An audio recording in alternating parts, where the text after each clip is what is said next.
warahmatullahi wabarakatuh. Alhamdulillahi rabbil alamin. Allahumma salli ala sayyidina Muhammad wa ala ali sayyidina Muhammad. Hadirin rahimakumullah. Pada kesempatan ini yang akan dibahas yaitu tentang hal yang membatalkan puasa. Teringat dengan satu ayat dari surat Al-Baqarah ayat 183 yang berbunyi, A'udzu billahi minasyaitonir rajim. Bismillahirrahmanirrahim. Ya ayyuhalladzina amanu kutiba alaikumusiyam kama kutiba alal ladzina min qablikum la'allakum tattaqun. Artinya, hai orang-orang yang beriman, telah diwajibkan atas kamu berpuasa sebagaimana telah diwajibkan atas orang-orang sebelum kamu, agar kamu bertakwa. Di ayat tersebut ada kata asyam, artinya puasa. Apa itu puasa? Puasa adalah menahan lapar dan haus, serta hal yang membatalkan puasa dari mulai terbit fajar sampai terbenamnya matahari. Dari arti tersebut saya akan garis bawahi di sana hal yang membatalkan puasa. Jadi bukan hanya menahan lapar dan haus, tapi ditekankan segala hal yang membatalkan puasa. Ada 9 hal yang membatalkan puasa. Yang pertama, memasukkan sesuatu ke dalam salah satu lubang yang 5. Yang kedua, muntah dengan disengaja. Yang ketiga, bersenggama. Yang keempat, keluar mani dengan sengaja. Kelima, keenam, ketujuh, ini adalah satu paket yang bisa dirasakan hanya oleh perempuan, yaitu haid, nifas, dan melahirkan. Yang kedelapan, hilang akal. Yang kesembilan, yang terakhir, yaitu murtad. Jadi itu hal-hal yang dapat membatalkan puasa, ada 9. Baik, kita bahas satu persatu. Yang pertama, memasukkan sesuatu ke dalam salah satu lubang yang 5. Apa lubang yang 5 itu? Yang pertama adalah mulut, lubang mulut. Yang kedua hidung. Dan yang ketiga telinga. Yang keempat kubul. Yang kelima dubur. Baik, kita bahas yang pertama. Memasukkan sesuatu ke dalam mulut dengan ditelan. Ingat, dengan ditelan. Jadi, kalau memasukkan sesuatu ke dalam mulut tidak ditelan, maka itu tidak batal. Pertanyaannya, kalau begitu kita menelan ludah setiap hari batal dong? Ya, jawabannya tidak. Ada 3 hal menelan ludah yang tidak batal. Yang pertama, ludah itu milik kita sendiri. Milik kita sendiri ludah itu boleh ditelan, itu tidak batal. Yang kedua, apabila ludah itu masih berada di dalam mulut kita, yang sudah berada di luar mulut kita, itu tidak boleh ditelan karena itu membatalkan puasa. Contoh, kita menampung air ludah di gelas misalnya, sudah banyak kemudian kita minum kembali atau disimpan di kulkas, sudah dingin diminum, nah itu berarti batal karena itu bukan sudah dikeluarkan dari mulut kita ludahnya.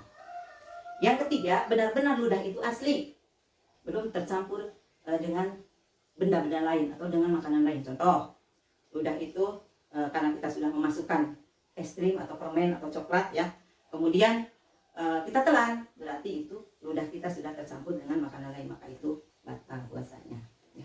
Yang kedua adalah muntah dengan disengaja. Yang bagaimana yang dikatakan muntah dengan disengaja? Misalnya dengan telunjuk kita atau dengan benda apapun kita memasukkannya ke pangkal lidah, kan itu suka mual ya, kemudian muntah, berarti itu sengaja untuk memancing muntah. Kita muntah, itu batal ya. Kemudian kalau kita muntah di mobil misalnya, mabuk perjalanan muntah, kemudian kalau sakit mah kita muntah. Dan adapun orang para perempuan yang sedang hamil itu biasanya muntah. Itu tidak batal puasanya, asal ketika sudah muntah kemudian kita berkumur-kumur, dibersihkan dengan air. Karena yang keluar dari dalam melalui mulut itu najis.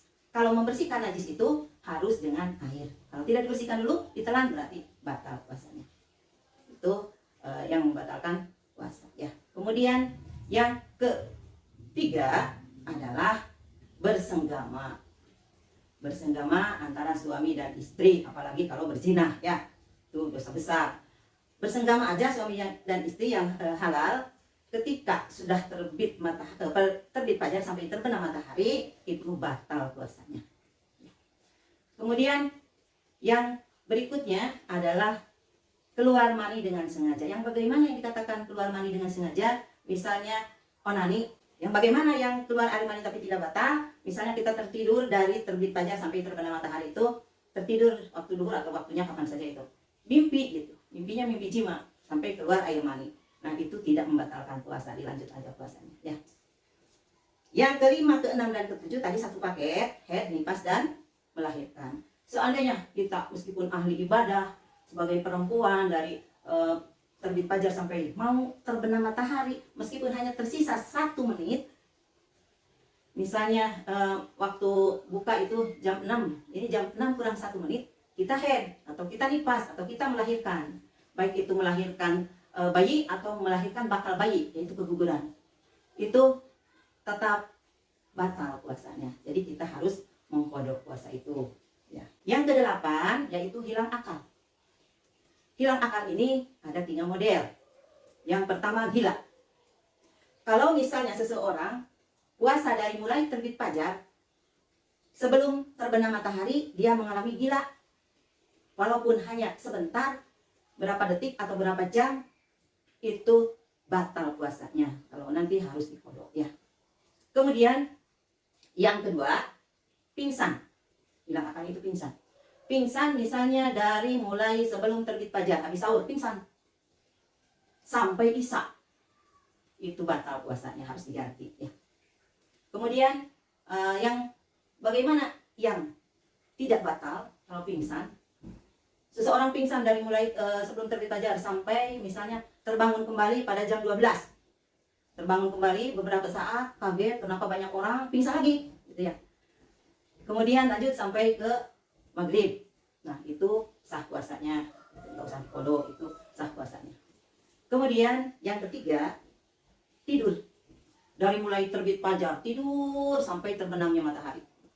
Itu sah puasanya. Boleh. Asal jangan ada niat di dalam hati, saya akan tidur seharian biar tidak sholat duhur dan sholat asar. Itu mah batal puasanya. Ya. Yang kesembilan, yang terakhir, yaitu murtad.